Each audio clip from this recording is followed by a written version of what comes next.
Hi guys, welcome to Talking Hawks. We are here today to talk about the delistings of Hawthorn and what your thoughts are around that.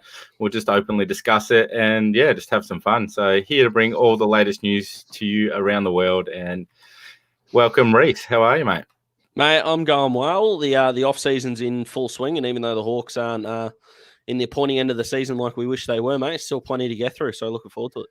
Certainly is. Yeah, it doesn't take long when, especially get a new coach in the hot seat and trying to shape the list. So, yeah, it's sort of good in a way that we can see the direction that the club's going in. Yeah, it's almost like we could know what we were doing, even if the Clarko to Mitchell handover wasn't handled as smoothly as it could have been. The fact that it's happened now, and the Hawks are kick-starting this rebuild, which I'm looking forward to. So fingers crossed we can nail this off-season and springboard into some success sooner rather than later. Yeah, well, I think there was maybe a few obvious ones on that delisting that we kind of expected, but yeah, maybe a surprise or two for a few and myself. Yeah, so let's get into that, I guess. We'll start at the bottom of the list with Harry Pepper. So Harry Pepper was Category B, did you say? Yeah, Category B rookie. Yeah, I believe, yeah. And yeah, showed a few signs. There was some good things coming out of Box Hill, but come as a bit of a surprise to me. I thought he might have stayed on the list and been given another year or so to prove himself. But yeah, what are your thoughts on that one? Yeah, he sort of started at Box Hill as a lockdown defender and then turned himself into a pressure forward. And Sam did his week-by-week analysis, and it didn't sound like he was giving Harry a whole lot of criticism about his game. But, I mean, you're probably a bit stiff in modern times, especially if you are in that Category B rookie stage. He's after his second year, so we either had to promote him, I think, to does it go B to, if he's a Category A, we might have had to promote him or delist him. So it might have been maybe one of the tougher choices that the Hawks had to make. But unfortunately for Harry, he hasn't quite made it. But from all reports that he's a good young kid, and of course we wish him and the other four on the list the best for the future. But I agree with you. Probably a bit stiffer than we thought, given that we couldn't see him in action. So yeah, quite often as part of our AFL rules that we have to turn over, I think 4 players, is it? But quite often these players are delisted with guarantee of being redrafted if they're still available in the draft. But there hasn't been anything I've seen about that. But who knows? We might potentially get him back on the list at some stage. But yeah, all the best for him in his future. Keegan Brooksby, the old journeyman, has a bit of a backman, and he was a backman for one game, wasn't he? He finally got the call up, and I thought he was quite solid in that game too. Bit unlucky, but he's been serviceable for the club as a whole and at Box Hill. So, yeah, Ned Reeves has said that he's done a lot for his development, and there's another bloke on the list that we'll talk about. His great development at Box Hill as well. Some of these contributions to the footy club maybe aren't seen by us fans as much as they're seen inside the footy club. So if Keegan Brooksby's helped Ned Reeves become a better ruckman, and I believe that Ned Reeves will be our next premiership ruckman. So we'll have Keegan to thank for that, but he won't be going without. Reports are he's a ripping bloke. I think he's doing a media degree. I hope I've read that right. And of course, he and Abby Holmes, who dominates the Channel 7 airwaves. I don't think this will be the last we hear of Keegan, but hopefully he's developed Ned Reeves into something special, and we've seen Reever go really well. You'd think if he wasn't injured, he probably plays the last 10, 11 games of the season. So if Ned Reeves does end up with a premiership medal, I think Keegan will have played a role in that, and to that I'm grateful. Yep, definitely, and who knows? He might hang around Box Hill for a season or two. He was looking all right at Box Hill level, so who knows? He might hang around in or maybe in a dual coaching role or something to that capacity. Next on the list, Michael Hartley. Again, I think pretty stiff as far as not getting much opportunity, but again, was sort of recruited as a bit of a backup player to play forward or back if needed, and he played a few games for us, and again, I think he was probably one we sort of expected to go this season just because he wasn't getting opportunity, and I don't know why. Such a lethal kick. Yeah, we sat here after we played Freo at Optus Stadium, and it was a win we should have had, but he was probably one of our best, one of our top three, and then he got dropped and we never saw him again. So it was a bit strange, but given that Frosty, Kyle Hartigan have seemed to got those key back spots, we drafted Denver, which probably didn't help. And like we've said with Jonathan Patton and Tom Scully, if you get these blokes for nothing, you can't lose either way. They either have a great contribution and you look like a genius, or, they're guys that are not necessarily stopgaps, but might not have the greatest contribution, but it's not like we had to give up the world to get him. And speaking of blokes that have been awesome mentors at Box Hill, it's all you read when it came to the Box Hill content. So, again, if he's helped develop our youth, then I'm grateful that we had Hearts at the footy club. So, yeah. When I was down at Box Hill, he was virtually the only voice you could hear on the ground. He's very vocal and passionate, and like you said, great leader, and I'm sure he's helped mould some of those kids as they've gone through the system. The Neville Jetta gave him a bit of not a spray, but at the Casey game, we overheard when I was watching with the old man, Neville turned to him and goes, I don't think he knew who he was, but he was like, do you ever shut up? And Michael Hartley goes, when we get into the right positions, I will, which I thought was quite good. You don't have to swear to bring your point across when it comes to the footy field, but I had a bit of a chuckle at that. So looks like he's got a good footy brain, Hearts, and if we could keep him around at Box Hill, maybe as a back development role would be quite good, because it seems like his teammates loved him. So fingers crossed, we'll see how that goes, and good on him for a good career. He was good at Essendon. I thought he was unlucky to be let go from there originally, and then happy to get him. And it probably hasn't worked out the way that we want it to, but it's far to say it was a failure. So I hope he does well. All right, moving on to Damon Greaves. Again, it's hard with our backline the way it is at the moment. I thought he was a little bit stiff. His first season was, kicked the ball out of the park, really, for me. He come on with leaps and bounds and then sort of went missing, didn't get an opportunity. So I don't know if anything happened in the background there, but played a couple of games for us this season. But, Sammy's obviously worked closely with him at Box Hill and obviously made that decision for a reason, I guess. Yeah, I look to the Carlton games and the Gold Coast games. Isaac Rankin and Eddie Betts got ahead of him, exposed him a little bit on the goal side now. I'm all for rebounding defenders. You look at the Bulldogs, they seem to have got 14 of them at the moment, but at some point that you've got to defend. We saw former Hawk Taylor DeRay shut down Charlie Cameron, and I think we need probably one defender, and that defender at the moment is Blake Hardwick, and I'd take a Dimmer over Griever. In that case, it probably is a little bit harsh, but if we are going to restart this rebuild, I think the Hawks are asking themselves, they're looking at the list going, who's out of contract, who's going to be a part of our next premiership side, and beginning these changes. And you look at our backline, man, it's going to be the best in the competition for the next sort of 5 or 6 years with the quality that we've got. I mean, it's that good. We might have to send Will Day or CJ on a wing. Like, that's unbelievable depth that we've got. I think we sort of not forget, but we sort of have to keep reminding ourselves that James Sicily's got to come back. Denver's going to have a full preseason into him, as we know he was interrupted. Jarman Impey's got to come back, another one that sort of slipped under the radar. What a career best year he was having. So a couple of dominoes had to fall, and unfortunately it was Griever there. So fingers crossed his future's a bright one. It just won't be the Hawks, unfortunately. So the big one for me, and I think most of us, James Cousin. I guess there's lots of players playing a similar role, and whether it was just too many chefs in the kitchen, I don't know. But Cousins, what's your thoughts there? Because he's quite a young player, and again, played 10 games this season. I thought he was sort of tracking quite well and progressing. But shout out in the comments, guys, what you think as well, because I think Cousins will be the one that most people are getting a bit upset about. So over to you, Reece. Yeah, I remember a couple of comments didn't take it too kindly when I called him Liam Shields 2.0 earlier in the year. And I don't think there's been a worse time for footballers to be sort of a jack of all trades midfielder, but a master of none. You've really got to be elite in one or two things to sort of make it in this caper. And as much as I think Jimmy's B+ in a lot of areas, he can find the footy. I think he's a better user than he gets credit for. I know that he can turn the ball over a touch, but I think his inside 50 work got better and better the more he played. I think he ended up with 35 games, but at 23, he probably didn't have that one thing that stood out.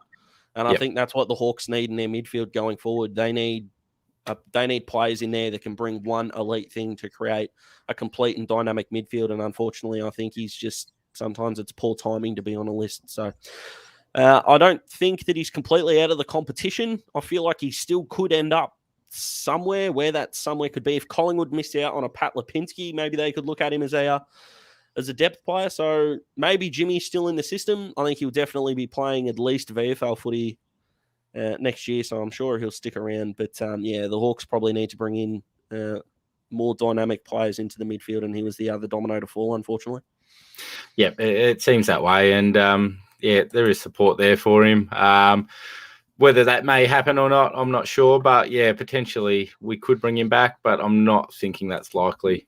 I remember when Dylan Moore went through it last year, as soon as it came, because I remember all the clickbait headlines as they do in the modern media, Dylan Moore delisted as soon as that was announced. Hawthorn had promised him to re-rookie him, which ended up happening. So the fact that it hasn't come out with either of these 5 players leans towards that we probably won't be doing that. And now that we've got 5 spots left on the list and we've got 5 draft picks, it adds up there. So if we do end up trading some guys out, and that might be a chat towards the back end of the chat, will determine how many guys we bring in. But you look at how the list is sort of shaping up. I'm liking where we're at, mate. We're actually going to be young again, which we haven't seen since the mid 2000s.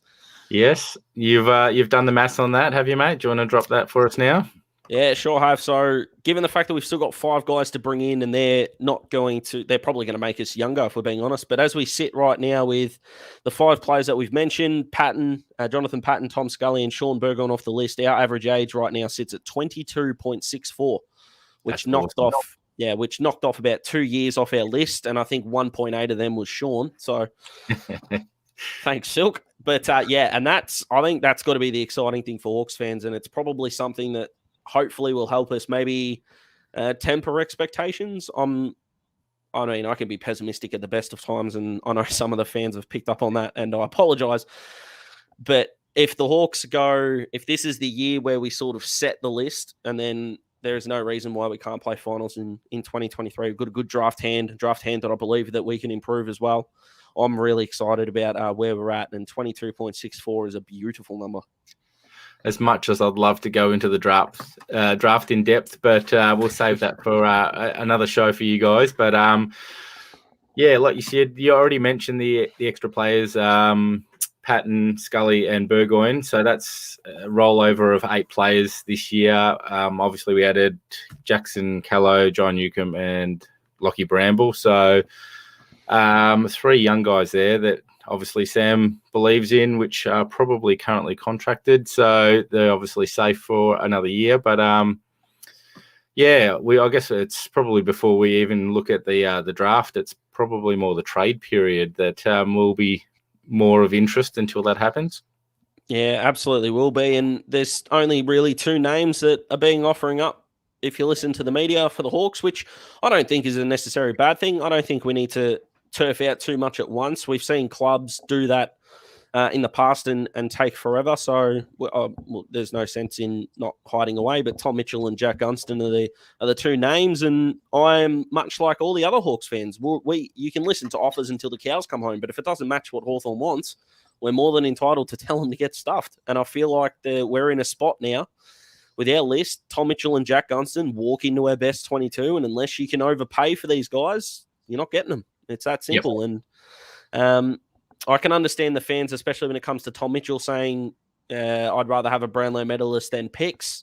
I tend to agree with you, but I've got a sort of a package to sort of go with a bit later on that might be too good to say no to. And if that happens, I don't think anyone is expendable for a team that, as much as we love, still finished bottom 6. Yep. Yeah, no, I've seen a few on the other pages talking about potential swapping of picks and players and whatnot. And yeah, it is majority, I guess, being like for like with Tom Mitchell and who have we got? Lockie Neal, sorry. So yeah, but also we did, like we said, Brisbane sort of lacked, I guess, with missing Hipwood in that finals series, and Danaher not being able to carry the load by himself. A Jack Gunston would just fit in perfectly for them. So both players fit the bill, and so it makes sense to have a discussion around it, I guess. Yeah, absolutely. And Brisbane are the sort of the big winners. It seems if Lachie Neale goes out of this, they could have 4 first-round selections this year, or 3 this year, and 1 and 2 next year, which is just extraordinary. So if they do want to come get Titch or Gunners, we've got a lot of trade pieces that we can ask for. And if Brisbane say no, then we keep those boys and we keep them very comfortable knowing that they could both have probably top 3 best and fairest finishes next year. I expect Tommy to win it this year. I hope that's not a surprise to anyone. And Jack's obviously our winner from 2020. So it's not like we're giving up scrubs here. Yep, definitely.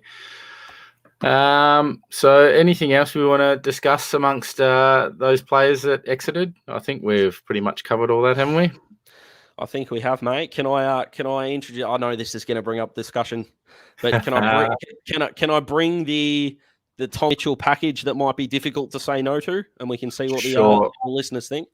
Why not? Let's launch it. Go for it. Now, bear with me here, and before you comment, I'm well aware that I have too much time on my hands. I'm aware that I don't sleep enough, and I'm aware that I need a social life. So if we can get that out of the way before you comment that, work with me. All right. So the dominoes that would have to fall start with Carlton getting Adam Chera from Freo, and we think likely that's going to happen.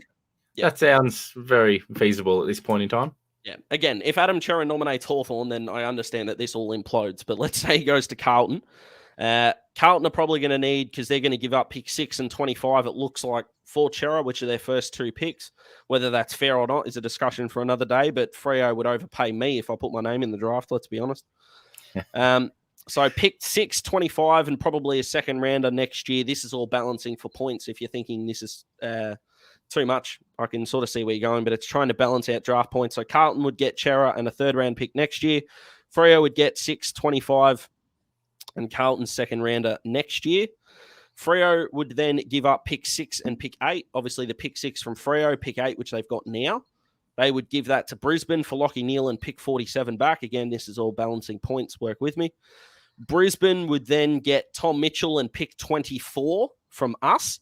We would then get pick 6, pick 14, and their second rounder next year.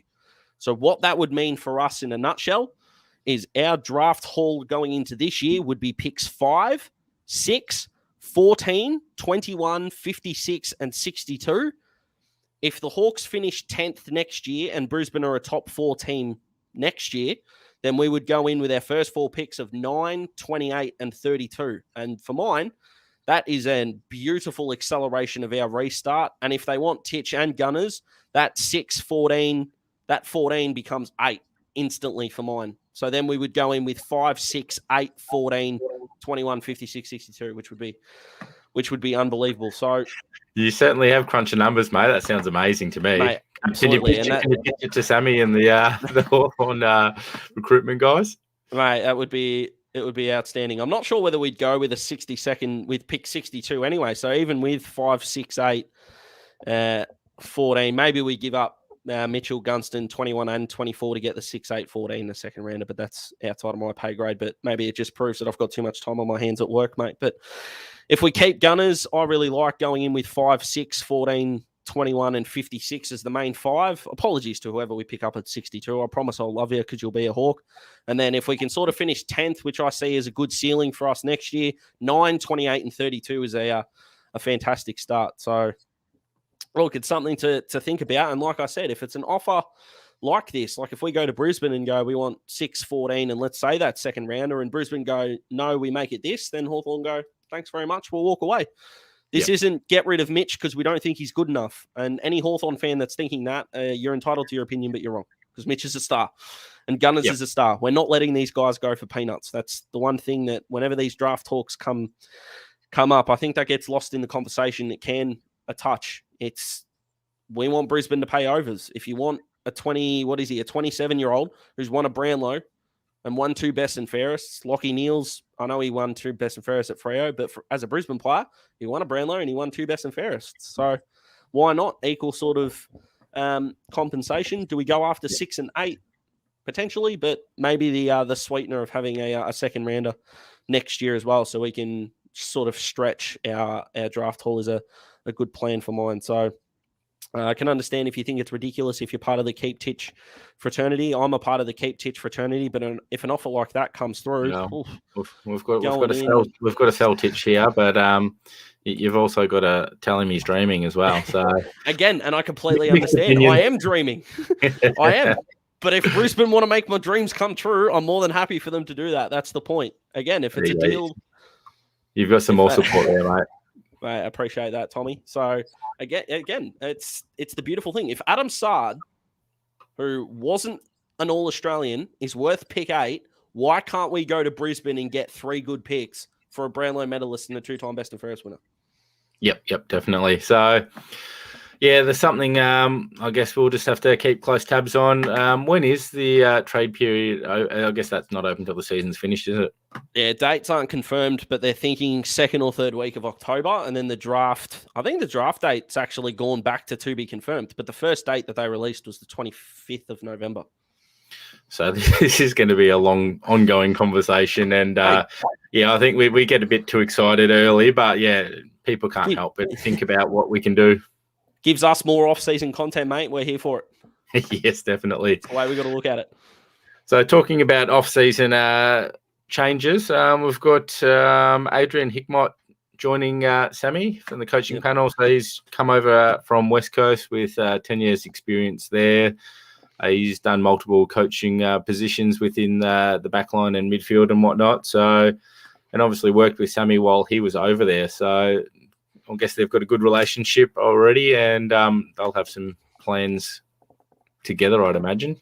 Yeah, well, you look at one of the things that David T complained about when he was at Carlton. Craig McRae doesn't look like he's going to get it at Collingwood, but Sam knows. Sam's worked with these assistant coaches, and if Adrian Hickmott didn't think that Sam Mitchell was a good coach, he wouldn't come here. He wouldn't uproot. I don't know what his family situation's like, but you wouldn't think he would uproot his life and go halfway across a country for a coach he didn't think was worth it. So that's probably been the biggest endorsement for Sammy for mine, because this isn't someone inside the Hawthorn Footy Club that fans might feel not have to say, but we know what it's like. If someone's inside the 4 walls of the footy club, people aren't going to come out and explicitly bag them for any sort of reason, but as a sort of an outside reference to come in and go, no, I think Sam's the man and I've got a lot to offer here. I think that's a fantastic endorsement for Sam. So anyone that's sort of in a little bit of doubt over whether this Sam Mitchell thing can work, I think Adrian Hickmott's going to be a big reason why it'll work. So congratulations to Sam and welcome Adrian. And the other assistant coach news that's coming out, mate, is Jamie Graham, the West Coast assistant, still got a year to go on his contract, so West Coast would have to sort of let him go. Wouldn't that be funny? An assistant coach's free agency period. Jesus. Yeah. More things for the media to go down. But if that's getting more and more real, I know Freo will want to get their hands on him. This man is a senior coach in waiting, and even though Clarko's footy factory is shut down, Sammy's footy factory could open up pretty well, and Jamie Graham will be a coach in his own right. But if he wants to come to the Hawks, I'd be more than happy to have him. The man's a football genius for sure, and another one that would have worked with Sam. Yep. And you did mention Craig McRae, so I'm not sure if we mentioned that on the last show, but he's obviously signed as Collingwood's head coach. So congratulations for him. He's certainly done his time as an assistant and very successful in that. So wish him all the best. Obviously locks up Collingwood, so no Alistair going there. He's not going to Carlton either. Sorry, Carlton. How's the report today? They want to pay him 12 mil over 7 years. I mean, come on, Carlton, you got to learn as teenagers, guys. No means no. Just leave the man alone. Let him settle on his farm in the peninsula and let him enjoy his life for the next 12 months. Goodness gracious. Can't even really chase him next year now, because we're going to put a coach in for 1 year and then get Clarko in. Yeah, exactly right. So they're a bit stuck, the old Blue Baggers, but it's kind of funny how the Hawthorn disaster dominated the news for a while, and right now, mate, we're looking like geniuses in comparison, which is handy. So anyway. So we've got a few fans here asking about Lynch. Where are you at with that one? Are you up to date with that? Yeah, absolutely. So in the first edition, not that I'm tooting my own horn here, but in the first edition of the Pass Play Pounce, which, by the way, went way more gangbusters on social media than I ever expected it to. So thank you very much to the fans who engaged. Well put together, mate. to the fans that engaged with that content. But yeah, Max Lynch, love it. Him and Ned Reeves. I'm all for young ruckman. You look at the Bulldogs with Tim English, one young ruckman, they ain't doing it anymore because anything can happen on a footy field. Yep. I think Jonathan Segler is going to be a guy that gets gets shopped around potentially. He's got the pension card, so he could make his way down to Geelong. Would be an option. Maybe Gold Coast as well. He might need some help for Jared Witt. So if that happens, Max Lynch would apply to the Jack Scrimshaw rule. Wouldn't have to give up a lot to get a quality youngster in who, if we remember when Collingwood were releasing their intra-club footage a couple of years ago, absolutely dominated Brodie Grundy. Take that what you will, but it's going to be hard to kick Brodie Grundy out of your side, but he looks a talent, so I'm all in, absolutely. And here we go. One other one we did miss, and I actually have heard in the media, David Hale potentially heading back. He's Fremantle at the moment, isn't he? Yeah, Freo. Yeah, wants more responsibility in his coaching role, and if Sam can find the way to delegate, we sort of be bringing the crew back together. Yeah, we are, aren't we? We've got to leave some room there for Hodgie and Ruffy.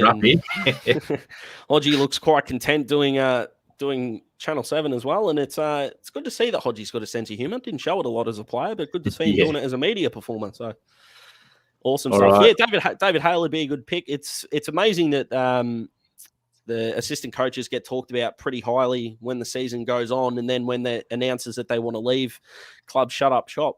But David Hale's got a lot of support behind him, and the more, not help, but the more senior experience we can get around Sam. If we've learned anything about Sam, when he fought his way from Box Hill and became a player, he was just like a sponge. He just took everything from everyone and then applied his way of doing it. So if we can get experience around him, it's just going to make him infinitely a better coach, which is going to make the Hawthorn Footy Club a better place. And we're in a greedy kind of way, mate. We're kind of used to success. So we're hoping that the more success we can bring around us, the quicker we can springboard into the next wave, I suppose. And how good would it be to get there before a Richmond or Geelong get back? That'd be nice. So here's another one mainly for you, mate. Why are you so keen on Narkle? Look, it's a good question. And I've been asked this a lot by family, friend, and fan. It's when you look at what our Hawthorn midfield is missing, I think back to Jimmy Warple's best and fairest year. He could grab the ball at the stoppage and he could go. Now, behind Tom Mitchell, he sort of struggled to do that. Quinton Narkle against Richmond this year came on as the sub, played 49 minutes of game time and had a game-high 7 clearances. There's two types of players, I believe, that don't really get a go in teams, those that aren't good enough and those that have got too many that are better in the side. If you look at Quinton Narkle on paper, is he better than Danger? Of course not. Is he better than Joel Selwood? Of course not. Is he better than Cam Guthrie? Like, these guys are 29, 30, got all these years of experience around him. He's ready to explode, Quinton Narkle, for mine. Every time he's played, the stat came out that his clearances per minute is ranked in the top 10 in the AFL this year. And this is a guy that's not getting enough game time. Tom Mitchell feeding it out to that kind of X-factor pace and good ball user. Oh, yes, please. Just look at the game at GMHBA Stadium this year against Gold Coast. Yes, I know it was against Gold Coast, but he came in off no preparation, had 31 and I think 8 tackles and dominated. So I am high on Narkle. I don't think the Cats are in a position to ask a whole lot for him. I don't think we'd have to give up pick 5, 21 or 24. So if you looked at it like he was a stock, you're sort of buying low and he could be the next best thing. So I'm high on Narkle, and I hope that's answered the question. So another one here we missed in the coaching ranks. Thanks, Mel. Andy Collins. So back to Hawthorn as a development coach. Yeah, love it. Very, very highly rated, and it'd be interesting to. We've still got the Box Hill position to fill, so it'd be interesting to see where that all fits into the dynamics. As I think it was really good having Sam working with Hawthorn and Box Hill and being able to merge the two and have a good relationship with the players. Yeah, I think Andy Otten's sort of firming as a real contender for the Box Hill job, who's got experience down there as well, and he would do a fine job, I believe. Yep. Spoken of very highly, and whenever Sam had to do game day with the Hawthorn boys, Andy Otten's more than stepped in and done his role. So this the fact that we're making changes needs to be the positive that comes out of this offseason. We're not sitting on our laurels expecting the same old thing to work. We're preparing for a new wave of success, and we're going all in, which is great to see, and it's something that not enough clubs are doing, but that's a them problem. And we discussed this before the show, didn't we? I don't think we've mentioned Brendan Bolton while we're on the coaching staff. So, yes, there is rumours that he might be going to Collingwood. So he'd go with our blessing, surely.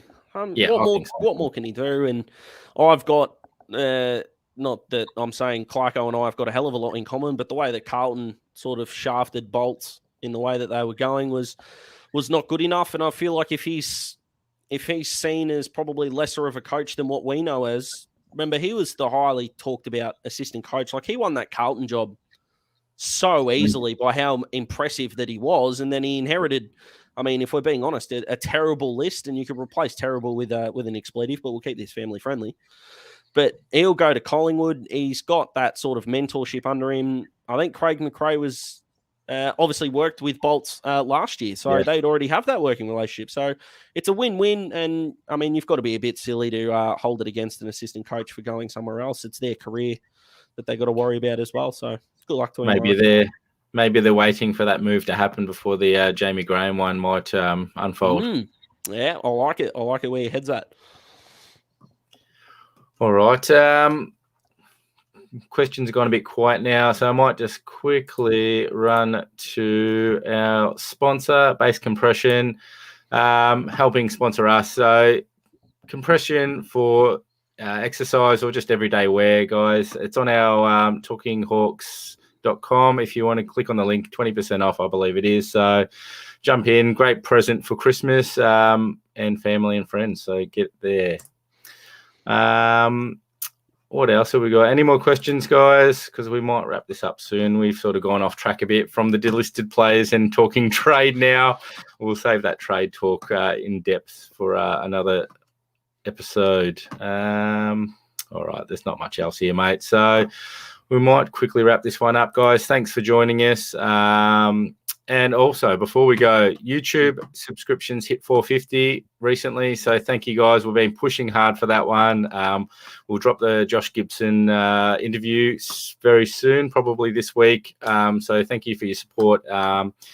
Keep sharing it with your friends and family. And if we hit 500, I'm sure we'll have another video for you guys. Alrighty, mate. Good chatting with you. Thanks for joining us, guys. And we'll be with you very soon. No worries. Go Hawks. Thanks, guys.